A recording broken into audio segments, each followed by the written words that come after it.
Good evening, ladies and gentlemen. It's a privilege to be here to talk to you about some takeaways from the Vande Bharat Train 18 project. So we are in Amrit Kal, and how many of you do believe that by the time the Amrit Kal ends, which is 2047, or before that, we are going to be a developed country? Yeah, many of you do. I also do believe that. The only question is not if and when. The only question is how inclusive it's going to be.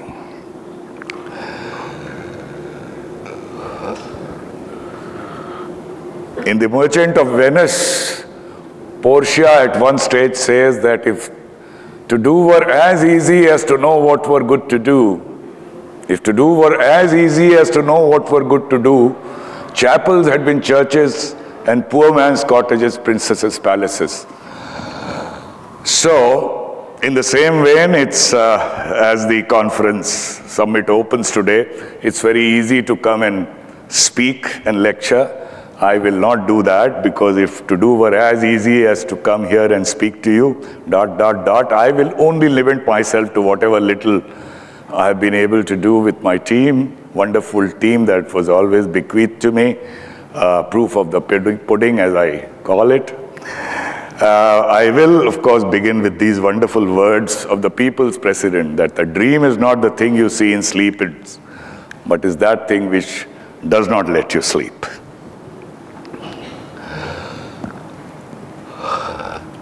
So it's all about manufacturing today.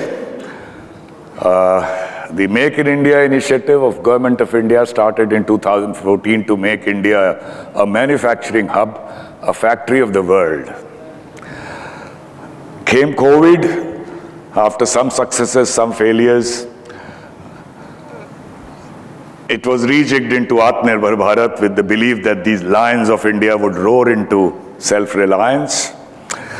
Many initiatives, many successes, a lot of financing involved, so many other things which I'm not an expert of. I'll not talk about it. I'll also not talk about what you are here to learn from each other, which is digital transformation, manufacturing with IIoT, AI, ML, cloud computing for agility, productivity, and quality, sustainability, of course, additive manufacturing, robotics, and digital twins, servitization, and so on.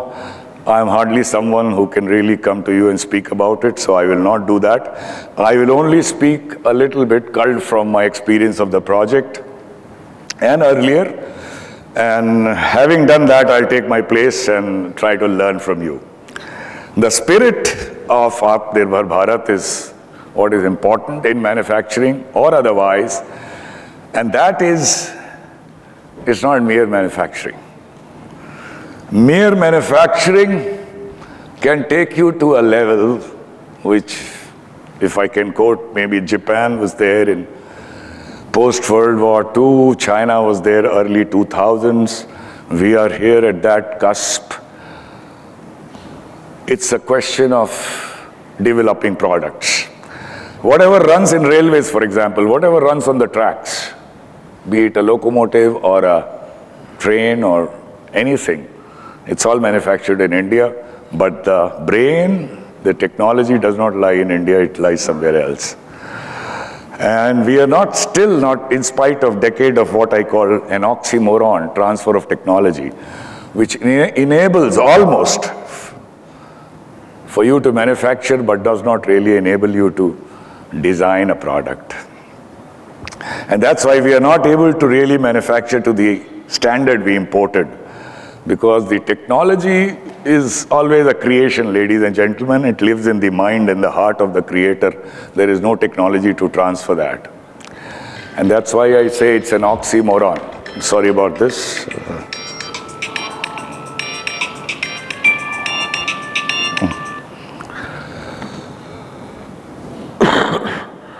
We are stuck between being mindlessly global and hopelessly local. The truth, to my mind, today is closer to being hopefully local. Unless the gap is too large, I'm not saying everything is something that we can design our own, but it's not mere manufacturing, it's also basically emanating from design of products. Because it begins with pride and ownership, and that can take you or make you do 110, 120, 130% more than what you are otherwise capable of. Going a little poetic, one poet has said, "Mere sher aina khane mein teri beshumar adaon ke." I can go poetic about your beauty. Mere sher aina khane mein teri beshumar adaon ke, magar aisi bhi hai koi ada jo rahegi seena eraz mein. There is something, some elegance in your beauty which will remain buried in the recesses of my heart, and nobody is going to get access to that. We are at that cusp, and are we doing enough for that? That's the question. Coming to only the subject I know, don't get hung up about all the data there.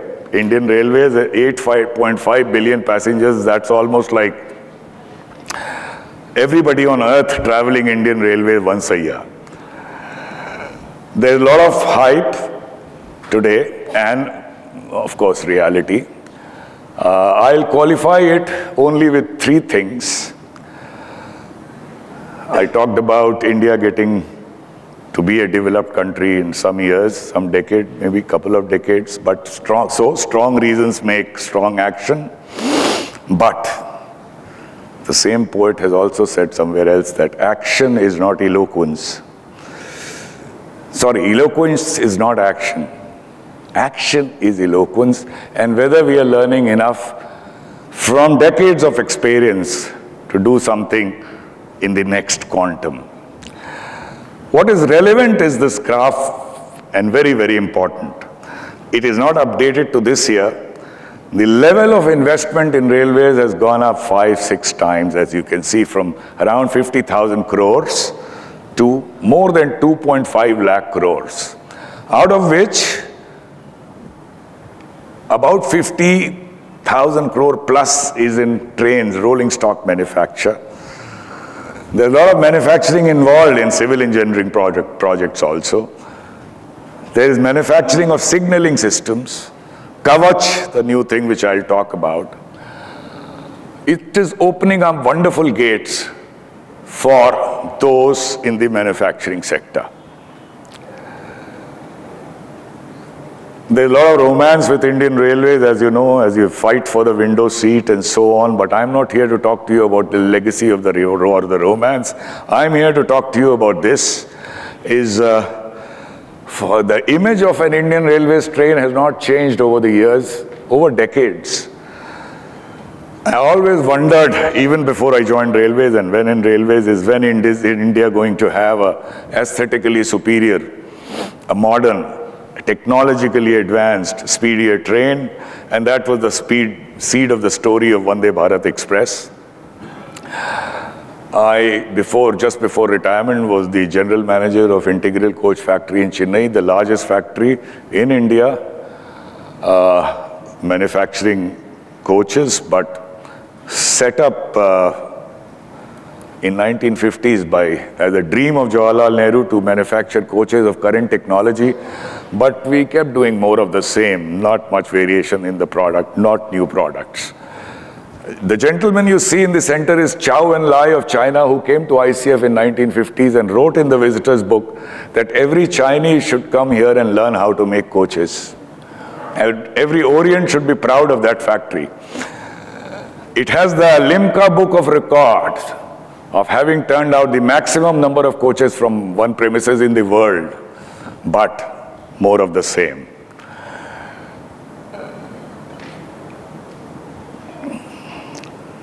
As it's a cliche that the only thing permanent in any organization is change, which did not happen.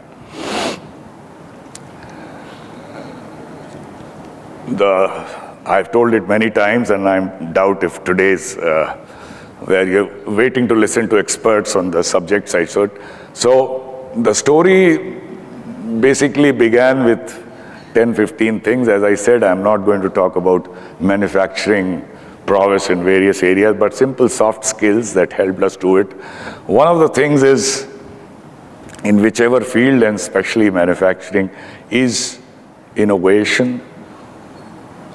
And if you are an idealist man like me, there's no need to worry, because instead of commanding and demanding and cajoling and patronizing innovation, all you need to do is listen to the people who are there, who have been there for a long time. Because as leaders, you see, we feel very powerful when we talk. We like to talk, and we derive power from that. But it is very easy to talk.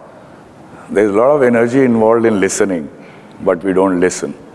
If we just listen to the people who have been there for ages, you will be flooded with ideas and you can choose your own agenda.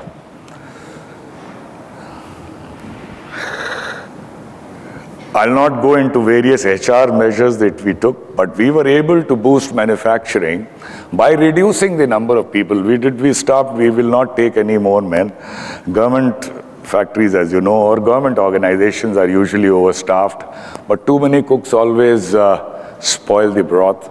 But the number of men required to manufacture a coach was brought down from 9.2 or 8 to 9 to about 2.5 as the production went up. A very important thing is the concern for environment, sustainability. I'm sure somebody is going to talk about it.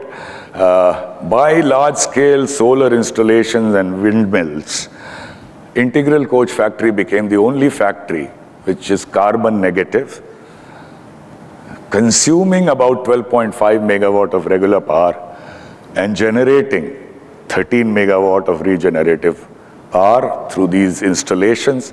We were able to revive a lake which was dying, and it, through our effort in revival, became the only or one of few water bodies which retained water when the city of Chennai faced severe water crisis in 2019.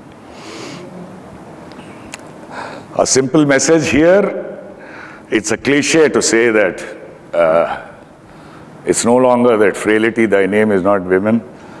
That's true, but it should never be a lip service. What I show you here is something you'll not easily see anywhere in India or all over the world.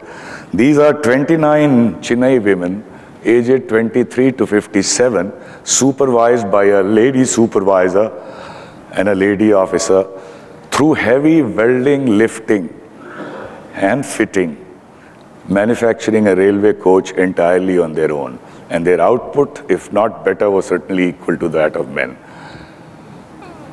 Be it manufacturing, anywhere, it has to be with participation of the fairer sex, if I can call it that, and where women are respected as complete equals. It's very, very important, ladies and gentlemen.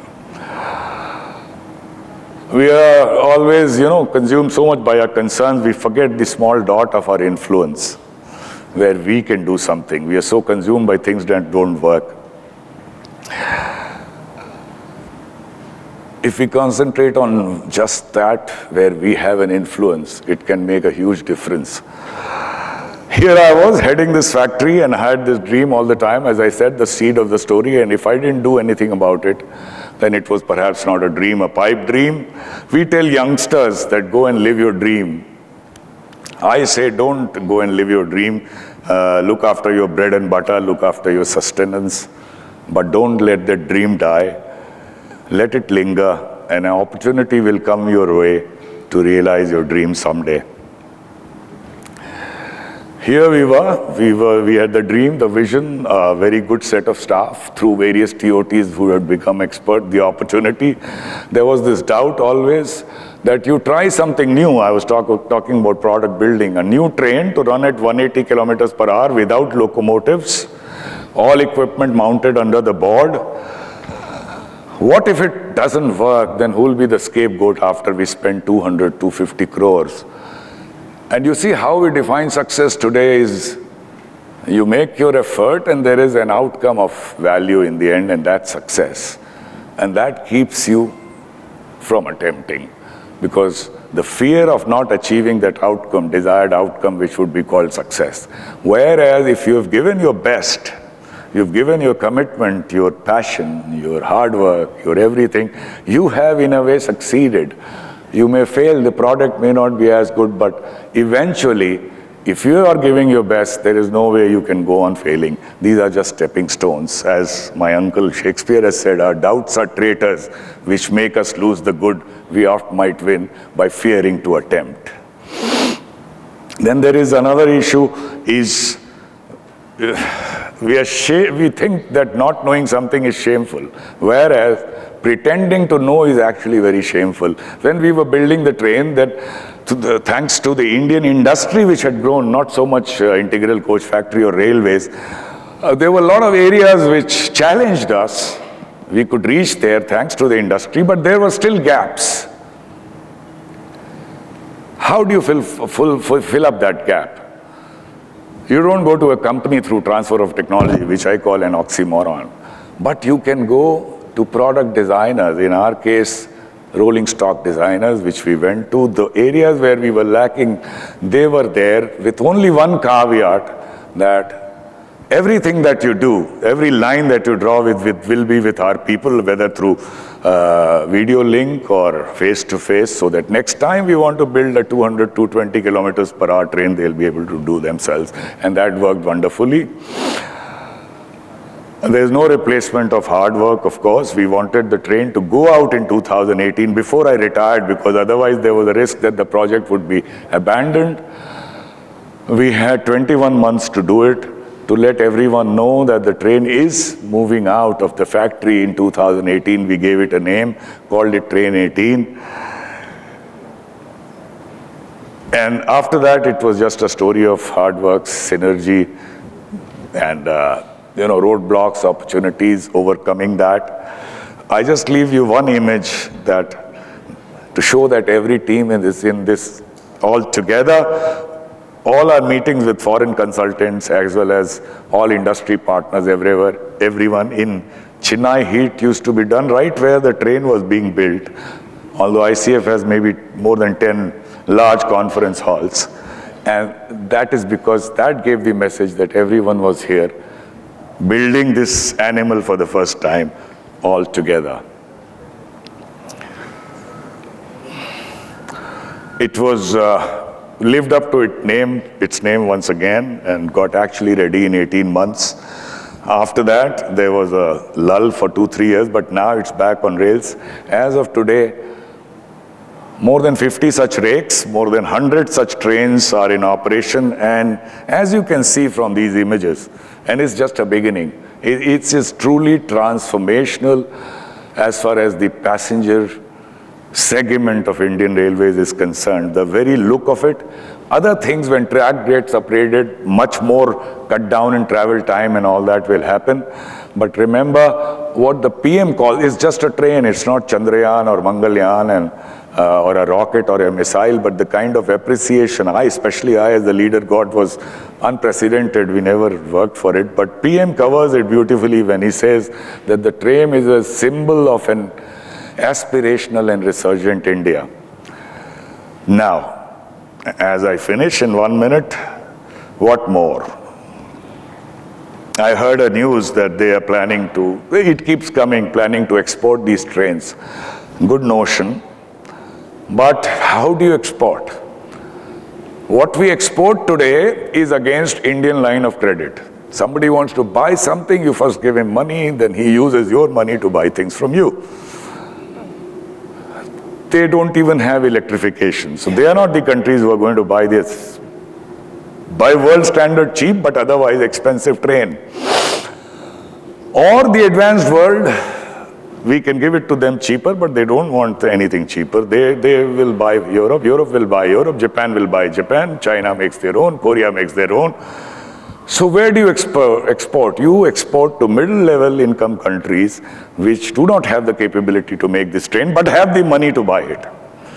Malaysia, Indonesia, Brazil, Mexico, Iran, Iraq, South Africa, and so many of them. And they all have either meter or standard gauge. So you first build your own in standard gauge. Where do you run it? You have a track, now Ahmedabad to Mumbai, tell the Japanese we'll run our own train in it, prove it, and then export. One last thing, there are so many opportunities for those interested in manufacturing sector. One is aluminum trains, which must come. It is getting the debacle after debacle. It's not coming. The latest tender has been dropped, putting India's image in a very sorry state. A wonderful tender which was floated for 100 trains. No longer we are set back, but still, I'm sure after the elections are over, this is going to be done. Kavach is a wonderful Indian development, a technology which is much more than Vande Bharat. I have no role in it. I am only a speaker for that. A technology which equals the best in the world and not available anywhere in the world at this cost. It is something which would happen fast, I'm sure. 70,000 kilometers. Every kilometer costs about 50 lakhs, 55 lakhs, whereas ETCS level 2, the equivalent in the world is 2 crores. 70,000 kilometers have to be done in coming 20, 25 years, and you can imagine the opportunities that it will present. One last thing, that we have the financial muscle now to lead in some area. Like Vande Bharat is, we've led nothing. It is something which is manufactured by 7, 8 countries in the world, run in maybe 10, 15 countries in the world.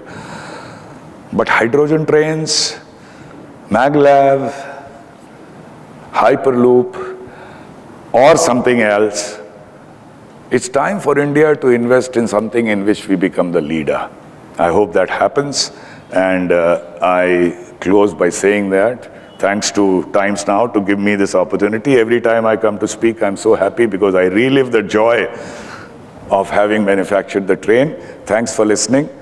Thank you very much.